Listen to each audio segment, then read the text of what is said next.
যারা রক্ত দিয়ে লিখেছিল স্বাধীনতার গান, তিরঙ্গার ওই নীল আকাশে জড়িয়ে যাদের প্রাণ, জুপিটার হাই স্কুলের এই প্রাঙ্গণ হইতে জানাই তাদের প্রণাম।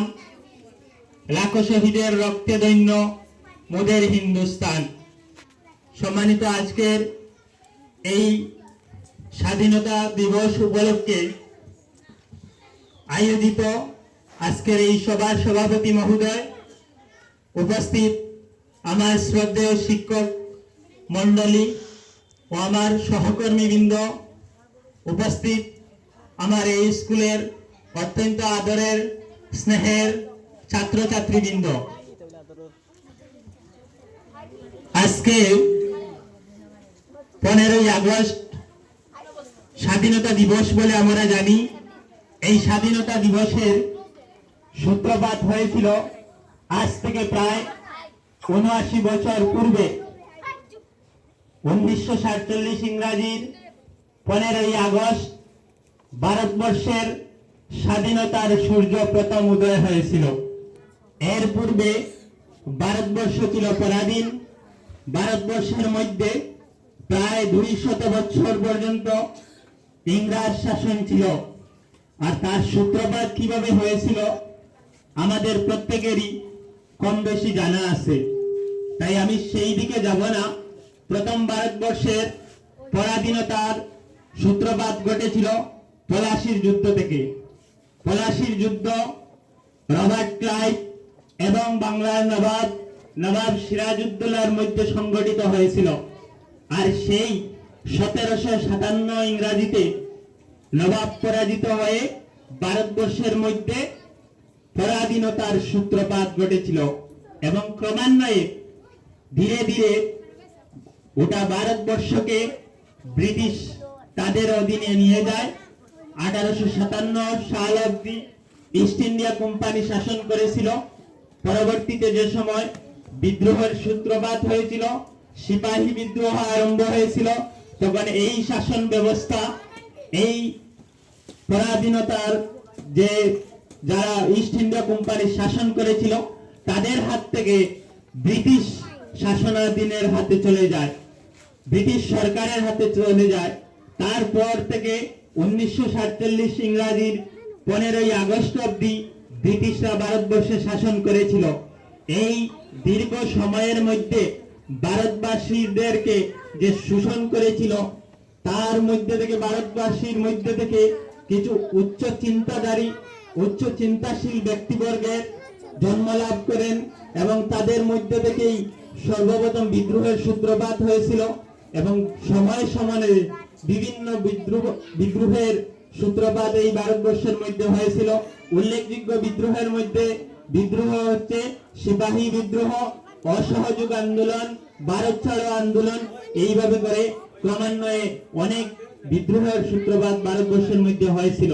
যাই হোক, এই ভারতবর্ষ স্বাধীন করতে আজ থেকে প্রায় ৭৯ বছর পূর্বে ভারতবর্ষ স্বাধীন হয়েছিল।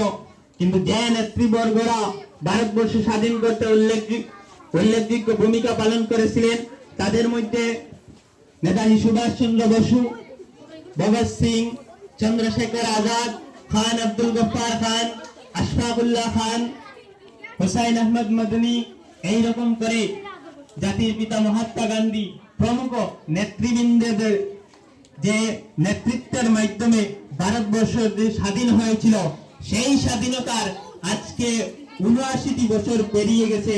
আজ ৭৯ বছর পর আমরা যদি আমাদের নিজেদেরকে প্রশ্ন করি যে স্বাধীনতার স্বপ্ন দেখেছিলেন নেতাজি সুভাষচন্দ্র বসু, যে স্বাধীনতার স্বপ্ন দেখেছিলেন জাতির পিতা মহাত্মা গান্ধী, যে স্বাধীনতার স্বপ্ন দেখেছিলেন ভগৎ সিং, যে স্বাধীনতার স্বপ্ন দেখেছিলেন চন্দ্রশেখর আজাদ, তারা যেভাবে ভারতবর্ষকে একটি স্বাধীন রাষ্ট্র হিসাবে গঠিত করতে চেয়েছিল, সুষ্ঠু সাবলীল চিন্তাশীল ব্যক্তিবর্গরা যেভাবে স্বাধীনতা লাভ করার মাধ্যমে ভারতবর্ষকে যে পর্যায়ে নিয়ে যেতে চেয়েছিল, আজ ৭৯ বছর পর আমরা যদি সেই কথা চিন্তা করি, তাহলে আমরা জবাবদিহি সে কথা দিতে পারবো না যে আমরা কতটুক সেই স্বাধীনতা উপভোগ করিতেছি। আজকেও ভারতবর্ষ স্বাধীন হওয়ার 79টি বছর পেরিয়ে গেছে, আজও আমরা জাতির ভিত্তিতে আমাদের মধ্যে হিংসা বিদ্বেষ রয়েছে। আমরা জাতির ভিত্তিতে বিভাজিত, আমরা বর্ণের ভিত্তিতে বিভাজিত, আমরা ধর্ম এবং ভাষার ভিত্তিতে বিভাজিত। আজও আমাদেরকে ধর্মের ভিত্তিতে লড়িয়ে দেওয়া হচ্ছে, আজও আমাদেরকে জাতির ভিত্তিতে লড়িয়ে দেওয়া হচ্ছে, বর্ণের ভিত্তিতে আমাদেরকে আলাদা করা হচ্ছে। পার্থক্য শুধু এটাই, আগে ব্রিটিশরা করেছিল, আর এখন এক শ্রেণীর নাগরিক, এক শ্রেণীর মানুষ, এক শ্রেণীর নেতৃবর্গরা আমাদেরকে, আমাদের ঐক্য, আমাদের সংহতিকে বিনষ্ট করার চেষ্টা করিতেছে। তাহলে আমাদের স্বাধীনতার পেয়েও আমাদের কি লাভ হলো? আজকেও ভারতবর্ষের মধ্যে প্রতিদিন প্রায় 100টি ধর্ষণের কেস নথিভুক্ত হয়। আজও আমরা নারী স্বাধীনতাকে পূর্ণভাবে দিতে পারিনি। আজও আমাদের দেশে নারীর নিরাপত্তা নেই। তাহলে আমাদের এই স্বাধীনতা পেয়ে কি লাভ হলো? আজও আমাদের প্রতিটি সেক্টরে দুর্নীতিতে লিপ্ত। দেশের এমন কোন সেক্টর নেই যেখানে দুর্নীতি নেই। টাকা যদি হয় সবকিছু সিস্টেম মাফিক সবকিছু আমরা পেয়ে যেতে পারি। আজও ভারতবর্ষ স্বাধীন হওয়ার পর 79টি বছর পেরিয়ে গেল, তবুও আমরা দুর্নীতি থেকে বের হতে আসতে পারিনি। আগে ভারতবর্ষকে ব্রিটিশরা শোষণ করেছিল, তারা লুটে খেয়েছিল। আজ পার্থক্য শুধু এটাই, আগে বিদেশিরা লুটে খেয়েছিল, এখন আমাদের নিজেরাই আমাদের দেশকে লুটে খাচ্ছে। আজও আমাদের সমাজের মধ্যে যে ব্রিটিশ যুগে যেভাবে ব্রিটিশরা মানুষকে দুর্বল করার জন্য নেশাদ্রব্য প্রচলন চালিয়েছিল, আজও আমাদের সমাজের মধ্যে ড্রাগস, গাঞ্জা, মদ এই সমস্ত নেশাদ্রব্যের ব্যবহার হচ্ছে এবং বিপুলভাবে ব্যবহার হচ্ছে। ড্রাগস, গাঞ্জা, মদ এগুলো এমন ভাবে ছড়িয়ে গেছে যে স্কুলের ছাত্রছাত্রী পর্যন্ত বাদ যায়নি। এইরকম বিষাক্ত একটি সমাজ আমাদের সম্মুখে দাঁড়িয়েছে। আজকের যুগে যদি আমরা এই সমস্ত অন্যায়, অবিচার, হিংসা, বিদ্বেষ এই সমস্ত জিনিসকে যদি দূর করতে চাই, তাহলে আমাদেরকে আগেরকার যুগে মানুষ অন্যায়, অত্যাচার, অবিচারকে দূর করতে হাতে অস্ত্র ধারণ করেছিল, তলোয়ার হাতে নিয়ে বিদ্রোহ করেছিল, বন্দুক হাতে নিয়ে তাদের বিরুদ্ধে, অন্যায়ের বিরুদ্ধে প্রতিবাদ করেছিল। আজকে কিন্তু সেই যুগ নয়, আজকে হাতে অস্ত্র ধারণ করার যুগ নয়। আজ যদি তোমরা ছাত্র সমাজ তোমাদের হাতে, তোমাদের অস্ত্র হিসেবে যদি তোমাদের কলম হাতে তুলে নাও, তাহলে সেই শিক্ষার আলোর মাধ্যমে সমাজের সমস্ত অন্ধবিশ্বাস, কুসংস্কার, হিংসা, বিদ্বেষ থেকে শুরু করে সমাজের সমস্ত ধরনের অন্ধত্বটাকে সেই শিক্ষার আলোর মাধ্যমে তোমরা পুড়িয়ে ছারখার করে দেবে।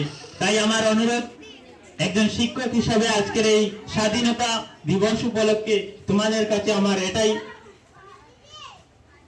আকুতি রইল যে তোমরা উচ্চ শিক্ষা লাভ করো এবং সমাজ এবং জাতির কল্যাণে তোমাদের নিজে নিয়োজিত করো। যদি তোমরা দেশ এবং সমাজ ও জাতির কল্যাণে নিজেকে নিয়োজিত করতে পারো, তাহলে সমাজের মানুষের কাছে তোমরা স্মরণীয়, বরণীয় হয়ে থাকবে।